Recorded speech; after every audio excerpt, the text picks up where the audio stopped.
Sama mbak-mbak juga sama. Sebagai istri harus nurut sama suami gini-gini, tapi juga punya hak rafa, hak mengajukan gugatan cerai jika suaminya tidak jelas. Mau nggak dicabut status hak rafa? Nggak mau. Kalau punya suami suelek, jelek, senang goda perempuan lain, itu kan. Nah, Allah itu punya status bisa memaafkan, juga punya status bisa menyiksa. Terus orang-orang yang sok soleh dengan tanda kutip itu kadang-kadang inginnya Allah tuh nyiksa terus sama musuhnya. Kalau sama dia memaafkan terus corong Jawa kan aku mbahmu tapi kan gitu kira-kira gitu. Kok enak gitu. Jadi ya sudah seperti itu. Lagi-lagi kata kuncinya apa? Beri otoritas itu hanya kepada Allah Subhanahu wa taala karena dia adalah pemilik otoritas sejati. Sehingga zaman Nabi siapa saja itu ya mungkin orang kayak apa dulu Khalid bin Walid, perang Uhud kalah itu panglimanya orang kafir zaman itu siapa? Khalid bin Walid. Dan dia melakukan pembunuhan masif zaman itu, tapi dia dikasih tobat namanya Khalid bin Walid. Tapi Salabah yang tukang di masjid kadang berakhir seperti itu. Ya sudah, akhirnya kita mau tidak mau ya sudah introspeksi. Sampai sesoleh apapun kita selalu diajarkan doa ya muqallibal qulub tsabbit qalbi ala dini. Karena kayak apa kalau hati kita dibolak-balik? Karena cara berpikir tentang Islam dan tentang ateis atau tentang kekafiran itu mirip satu visi. Makanya hati-hati mahasiswa karena senangnya berpikir sendiri. Ada ngelantur kemana-mana. Saya beri contoh. Sampai kalau sekarang masih miskin berbahagialah. Karena miskin itu mudah jadi orang dermawan. Kalau orang sudah kaya itu ribet. Coba misalnya sampean jadi santri saya, tak contohkan biasanya santri kalau sama kiainya akan loyal. Kamu miskin punya ayam 2, tak minta 1 boleh enggak? Boleh, padahal itu 50%. Ya, terus punya uang 100.000, tak minta 50.000 kira-kira boleh enggak? Boleh, padahal itu 50%. Tapi kalau kamu kaya, punya uang 1 miliar, tak minta 500 juta, boleh nggak kira-kira? Padahal itu berapa? 50%. Gampang mana dermanya orang kaya sama orang miskin? Untuk mengamal 50, itu mahasiswa yang masih miskin-miskin, uangnya hanya 100.000, neraktir temannya habis nggak masalah. Padahal itu berarti 100%. Uangnya setelah 50.000 diminta temannya dikasihkan semua, padahal itu aset satu-satunya. Nah, Salabah itu cara berpikir gitu sehingga Allah tersinggung. Saya beri contoh ya, Salabah itu singkat cerita kan kalau habis jamaah salam langsung lari pulang. Terus ditanya sama Nabi, kenapa kamu kesusu pulang gitu? Istri saya di rumah masih belum pakai baju karena gantian sama saya. Saking miskinnya tuh baju itu gantian. Sama nggak usah bayangkan lalu di rumah telanjang kayak apa, berarti kamu porno. Kamu porno berarti tidak boleh. Pokoknya ceritanya seperti itu, tidak usah lari gantian pakai itu. Singkat cerita ya Rasulullah, buat saya ini didoakan kaya. Sampai 3 kali Nabi bilang bisa saja miskin itu lebih baik bagi kamu. Lama-lama sampai memaksa Nabi, akhirnya Nabi berdoa. Terus beliau kaya. Dan Salabah agak salah, dia nggak minta paket kaya barokah tapi mintanya kaya saja, diturutin kaya. Pertama punya kambing di pegunungan ya, kalau di Arab itu kan kambing diletakkan di Jabalen, Mabinal Jabalen, di antara 2 lembah itu 40 sampai 80 sampai 4.000. Singkat cerita ketika 40 Nabi sudah memerintahkan sahabat diminta zakat. Berarti kalau 40 itu 1, kalau 80 kira-kira 2. Ya sudah gitu. Sebetulnya ketika 40 kalong 1 terkurangi 1 zakat itu kan ringan karena masih 39. Ya kayak tadi kamu punya uang 1 juta, jangan 1 juta, 500.000 sudah agak berat kamu. Tidak, gini saja, tak beri contoh betapa mudahnya dermawan bagi orang miskin. 1 juta itu kan zakatnya berapa? 25.000 ya, rubul usyur kalau dalam bahasa Arab itu berapa?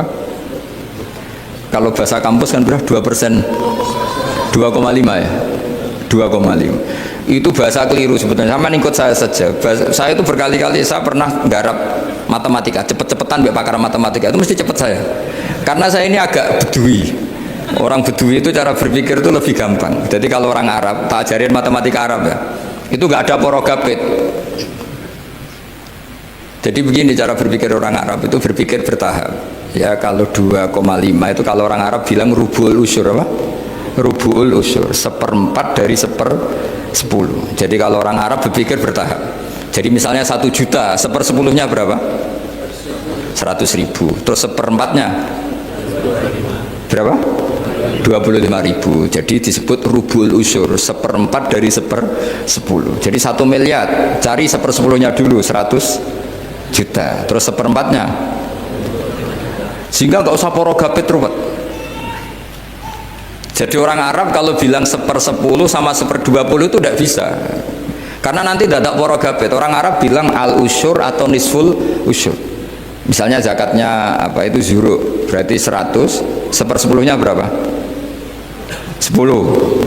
Terus orang Arab kalau misalnya pertanian kamu biayai zakatnya 1/20, orang Arab bilang bukan 1/20, nisful usyur. Berarti berapa? 100, usurnya 10, separuhnya 1/10, berarti 5. Lah 5 ini bahasa kamu apa? 1/20. Ya, bahasa orang kampus 5 kan 1/20. Kalau 10 1/10. Kalau orang Arab bilang apa? Usyur atau nisful, kan gampang gitu.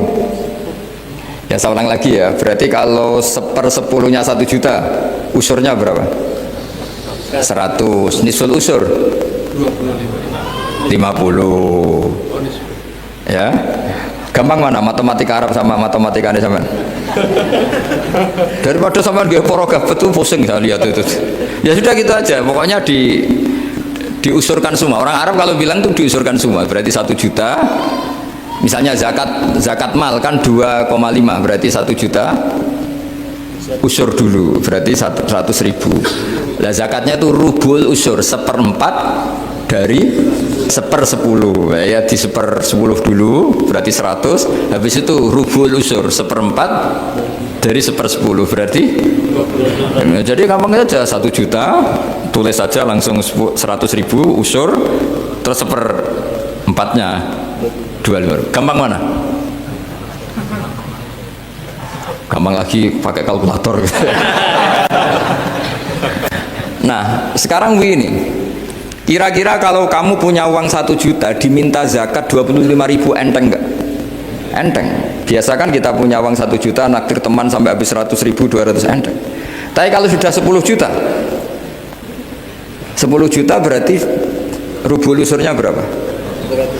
250. Kalau 1 miliar 25 juta. Wah itu sudah pikiran kamu kan bikin toko baru, bikin konter baru. Nah kalau 100 miliar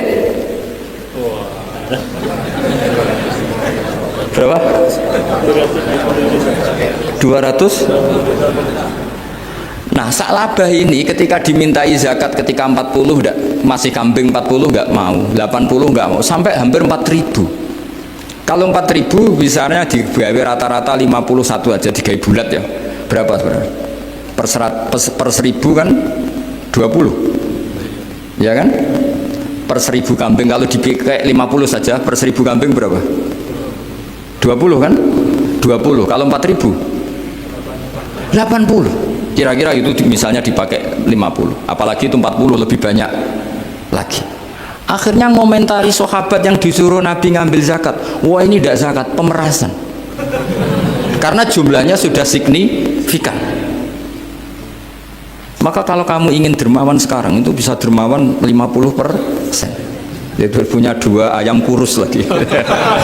Diminta masjid untuk syukuran, mas bawa aja. Punya kambing kurus 2. Nah, kata kamu hanya itu, ada panitia masjid minta sumbangan, kasih aja 1, sudah ngamal 50%.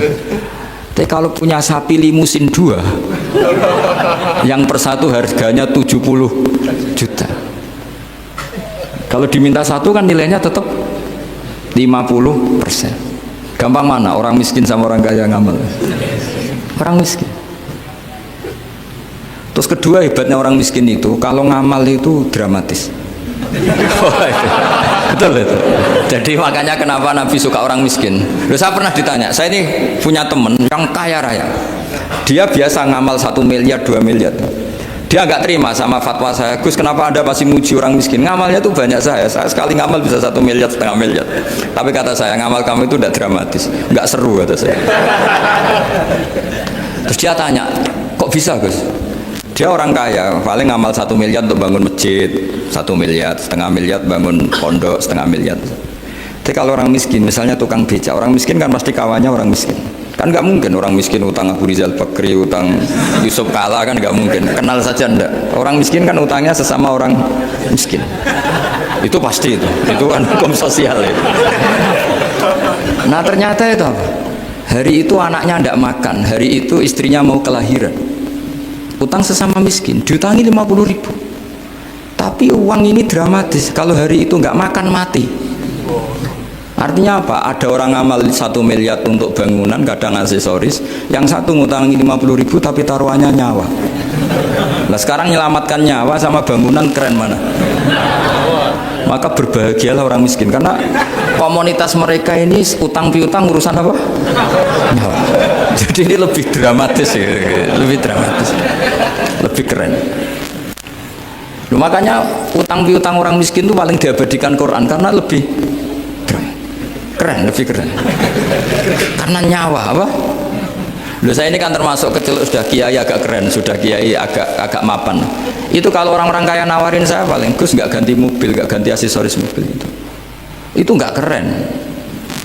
Al-Nadikan tetap ngamal pun tidak keren. Tapi kalau orang miskin, saya sering kan dengar cerita mereka orang itu ngeri. Kayak cerita yang diabadikan Quran itu, wa yu'thiruna ala anfusihim walau kana bihim khassasah. Itu Nabi mengumumkan saya punya tamu tapi hari ini saya tidak bisa hormat tamu.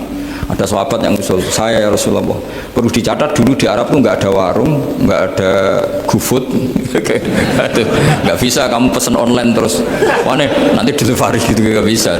Nah terus akhirnya datang ke rumahnya, datang istri saya, ada makanan tidak ada hanya untuk jatahnya bayi. Terus ya sudah, bayinya kamu tidurkan supaya jatah itu dimakan tamunya Rasulullah. Tapi kan jatahnya orang satu, tamunya kan malu kalau nggak ada yang nemanin. Terus ya sudah, lampunya dimatiin, pura-pura kamu nemanin. Wos yang satu ya ada piring sama sendok, pura-pura nemanin, yang satu makan betul. Itu diabadikan Quran. Karena apa? Dramatis gitu. Sehingga pagi-pagi dia datang ke Nabi, kamu punya amal apa? Sehingga tadi malam ada ayat wa yu'thiruna ala anfusihim walau kana bihim khassasah. Mereka mengalahkan kepentingan dirinya sendiri meskipun punya kepentingan sendiri demi tamu tadi. Terus cerita dia, kita tamu tadi malam ya Rasulullah, yang saya sanggup menghormat, sebenarnya saya tidak punya apa-apa, hanya jatah bayi. Itu aja dramatis, bayinya ditidurin dulu. Tapi tidak disuntik ganja, tidak ditidurin. Ditidurin biasa nanti kan, ditidurin biasa. Terus suami saya pura-pura nemani, lampu dimatikan. Nah mungkin tamunya saking laparnya gak penting mikir itu, yang penting makan aja. Jadi maka sebetulnya orang-orang miskin itu tidak usah hiru, wah itu orang kaya bisa ngamal masjid 1 miliar, 2 miliar. Tetap ngamalnya ini sesuatu yang tidak mendesak. Tapi sesama orang miskin, kalau temannya minta tolong itu mesti dramatis. Istri mau kelahiran, kematian, kelaparan, wah yang diselamatkan itu seru semua.